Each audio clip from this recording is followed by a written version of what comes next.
Hai guys, kembali lagi di Belajar Bahasa Korea bersama Ellie. Jangan lupa like dan subscribe-nya ya. Hai guys, hari ini kita mau belajar bersama tentang partikel T dan rt atau real T yang bisa diartikan ketika. Partikel T dan rt atau real T ini memiliki beberapa ciri ya teman-teman. Yang pertama, partikel ini bisa digunakan sebagai penghubung untuk menghubungkan dua kalimat, atau juga bisa hanya menerangkan waktu kejadian dalam satu kalimat. Jadi bisa untuk menyatukan dua kalimat atau hanya satu kalimat saja sebagai penerang waktu kejadian. Jika digunakan untuk menghubungkan dua kalimat, maka subjek kalimat yang pertama dan subjek kalimat kedua ini bisa berbeda dan juga bisa sama. Yang kedua, digunakan untuk mengutarakan waktu, kapan terjadinya suatu hal atau peristiwa, atau kapan pembicara melakukan sesuatu hal atau tindakan. Yang ketiga, waktu terjadinya suatu hal itu bisa berupa saat terjadinya peristiwa yang lain, atau juga bisa berupa aktivitas yang lain yang dilakukan oleh pembicara maupun orang lain. Jadi melakukan hal ini ketika hal ini terjadi, begitu. Untuk cara penggunaannya T dan lt atau real T ini, untuk kata benda yang diakhiri dengan konsonan ataupun vokal, asal kata benda itu ditambahkan dengan partikel T. Jadi nggak peduli vokal atau konsonan, kata benda itu langsung ditempelkan dengan partikel T. Kata kerja atau kata sifat yang diakhiri dengan vokal, maka ditambahkan dengan partikel real T. Tetapi jika kata kerja atau kata sifat ini diakhiri dengan konsonan, maka ditambahkan dengan partikel lt. Dan kata kerja atau kata sifat dengan konsonan akhir atau bacim real, maka ditambahkan dengan partikel T seperti pada kata benda. Contoh kalimat untuk partikel T yang mengikuti kata benda. Yang pertama, banghak T. Banghak artinya liburan sekolah. T artinya ketika, menggunakan T karena mengikuti kata benda. Harabojie, haraboji artinya kakek.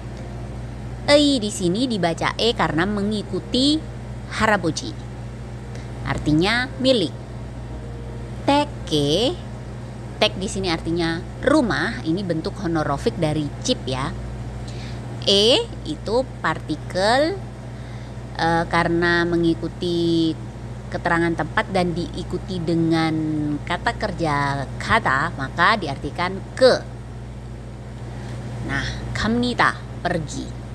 Jadi kalimat banghak te harabojie tege kamnita ini bisa diartikan dalam bahasa Indonesia ketika liburan sekolah pergi ke rumah kakek. Contoh yang kedua, suop artinya pelajaran. Sigan T, sigan di sini artinya diartikan jam. T ketika, jadi sigan ini termasuk kata benda. Omahan T, oma artinya ibu, hante ini bisa berarti dari di sini ya. Chonaga, chona itu artinya telepon. Ditambahin partikel ga, partikel subjek. Kenapa pakai partikel subjek? Karena kata kerjanya adalah ota, artinya datang. Bentuk lampau jadi wasoyo. Nah, di sini yang datang adalah teleponnya, maka teleponnya harus diikuti dengan partikel subjek.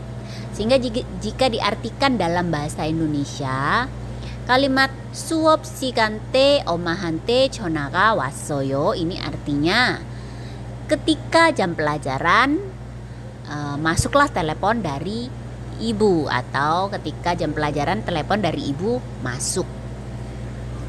Contoh dalam bentuk kalimat menggunakan partikel lt atau real T. Yang pertama adalah dongsengi.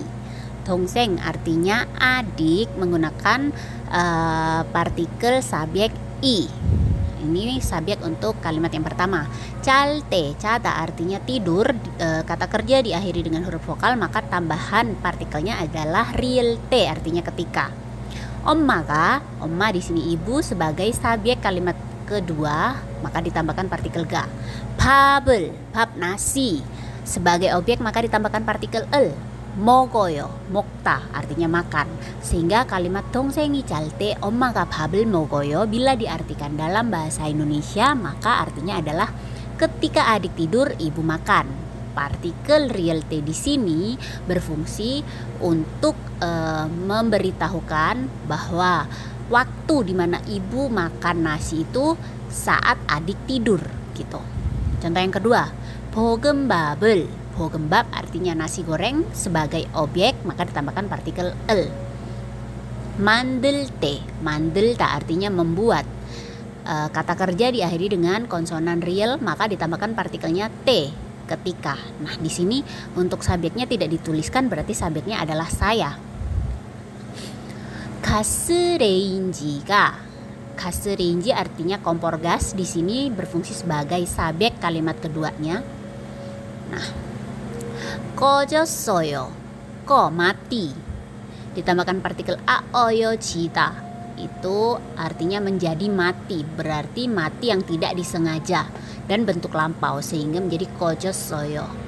Gitu. Nah, karena matinya itu tidak sengaja dimatikan, maka subjeknya bukan saya melainkan gassreinjinya. Jadi kompor gasnya mati sendiri. Nah, bila diartikan kalimat ini bogembabel mandelte gassreinji가 꺼졌어요. Diartikan dalam bahasa Indonesia artinya ketika membuat nasi goreng kompor gas mati. Jadi kompor gasnya mati sendiri ketika di saat membuat nasi goreng begitu. Jadi kesimpulan yang dapat kita simpulkan dari penjelasan tadi adalah partikel T dan LT atau real T ini bisa mengikuti kata benda, bisa juga mengikuti kata kerja ataupun kata sifat.